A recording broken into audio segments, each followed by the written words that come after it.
விடிகால் 4:30 மணிக்கு காவேரியில் குளித்தால் சிறந்ததுங்கிறாங்க. 4:30 மணி சுப முகூர்த்தத்துக்கு செய்கிறாங்க. 4:30 மணிக்கு சுப முகூர்த்தத்தில் திருமணம் பண்ணுறாங்க. அது சிறந்ததா? அதே மாதிரி ஞாயிற்றுக்கிழமை திருமணம் பண்ணால் நல்லதுங்கிறதுக்கும் உலக அமைதி ஒற்றுமையாக இருக்கிறதுக்கும் வழிகாட்டுங்க. பிரம்மபுரத்தில் கல்யாணம் பண்ணுறாங்க. பிரம்மபுரத்தில் அகத்தியர் உண்டாக்குனா காவேரியில் குளிக்க நல்லதுங்கிறாங்க. ஆமாம் ஆமாம்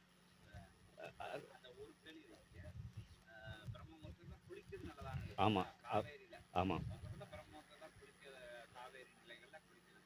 ஆமாம். ஞாயிற்றுக்கிழமை திருமணம் பண்ணக்கூடாதுங்கிறாங்க. சரியாக சிறந்தாங்க. ஆமாம். இது அனைவருக்கும் பொதுவான கேள்வி. என்ன சார்? சரி, அவ்வளோதான். அது தேசியம் பண்ணுறேன். நன்றி.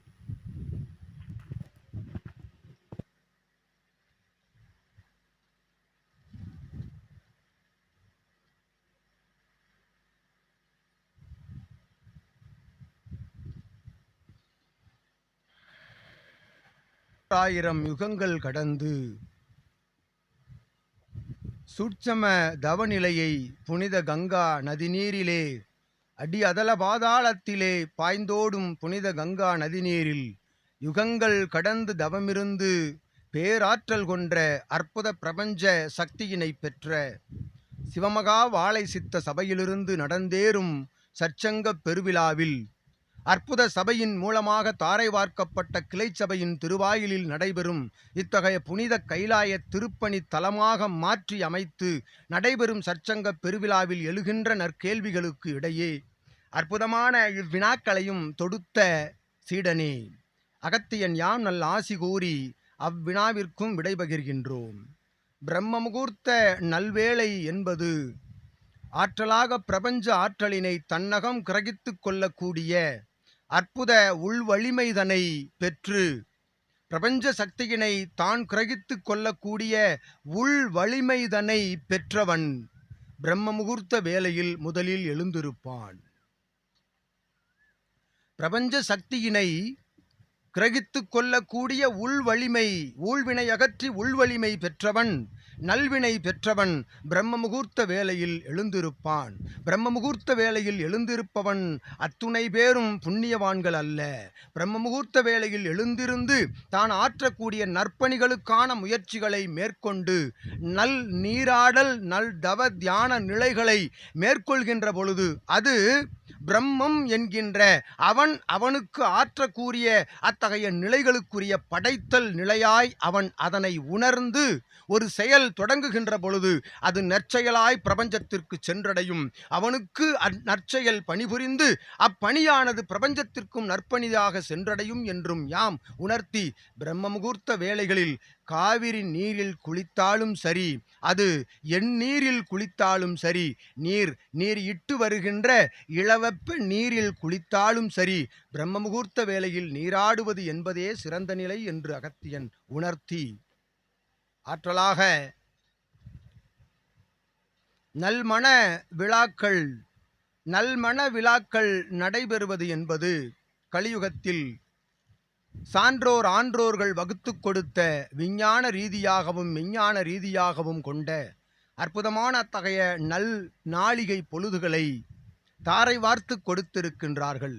அவ்வாறு அத்தகைய நல் நாளிகை பொழுதுகளை தாரை வார்த்து கொடுத்திருக்கின்ற பொழுது எக்கிழமைகளில் எவ்வாறு இத்தகைய மனவிழாக்களை நடத்துவது என்பதை சான்றோர் ஆன்றோர்கள் கோள் ஆசான்களின் மூலமாக அவரவர்கள் கேட்டு பெற்று கோள்களை வழிநடத்தும் நிலைகளை பற்றிய அத்தகைய உண்மை நிலைகளை உரைக்கக்கூடிய ஆசான் வழியிடத்திலே அதனை ஏற்று பெற்று நடத்துகின்ற ஓர் நிலை கலியுகத்தில் ஓர் மனவிழா நிலையாகும்.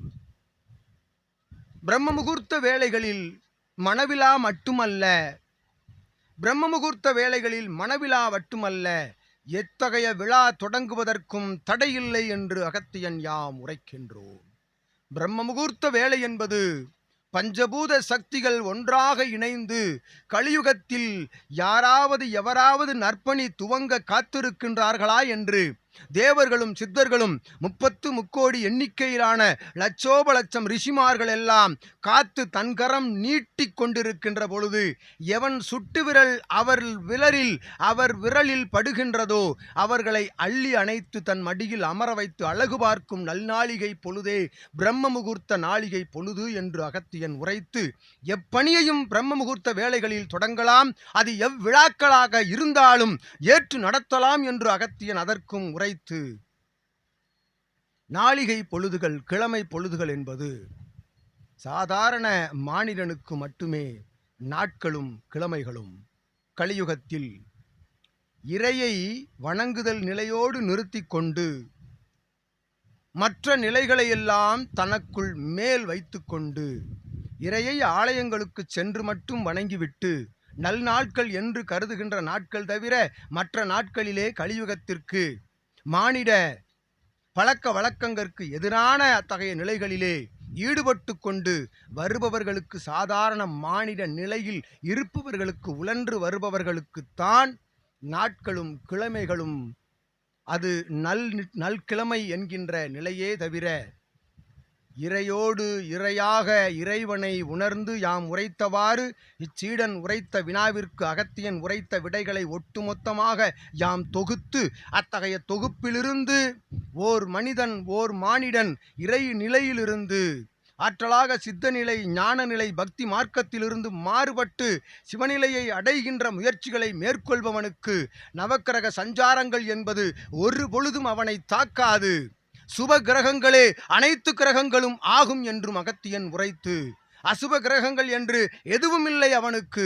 திருமுருகப் பெருவானுடைய தண்டையும் காலும் சதங்கையும் கண்ணில் தென்படுகின்ற பொழுது எவனுக்கு நவக்கிரகங்கள் வந்து அவனுடைய வாழ்வியல் நடைமுறைகளுக்கு உட்புக முடியும்? நவக்கிரக சஞ்சாரங்கள் அனைத்தும் பின்னிருந்து வேடிக்கை பார்க்கும். இதுபோன்று சபைகளிலே உன்னத உயர் உத்தம நல்வழி நோக்கி பயணம் செய்யும் சீடர்கள் யாவருக்கும் அற்புதமாக நவக்கிரக சஞ்சாரங்கள் பின் கைகட்டி நிறுத்து வேடிக்கை பார்க்கும். அத்தகைய நவக்கிரகங்களை அசையா நிலையில் அமர வைக்கின்ற அற்புதமான சிவமகா வாழைச்சித்த ஆதி கைலாய சிவசூட்சம நூலோடு இணைந்து பயணப்படுகின்ற யாவருக்கும் நவக்கிரகங்கள் பற்றிய கவலை இல்லை. நவக்கிரகங்கள் அனைத்தும் வாழைச்சித்தன் காலடியில் மண்டியிட்டு கிடக்கின்றன என்கின்ற சூட்சம நிலையினை அகத்தியன் உணர்த்தி, ஓர் நற்சீடன், நல் மானிடன், நல் அறிவாளன், நல் சான்றோன், ஆன்றோன், நல் ஞானி, நல் சிவநிலை அடைந்தவனுக்கு நவக்கிரகம் எதுவும் ஆற்ற இயலாது அவனிடத்தில் என்று சூளுரைத்து அகத்தியன் அமர்ந்திருக்கின்றோம் சீடனே.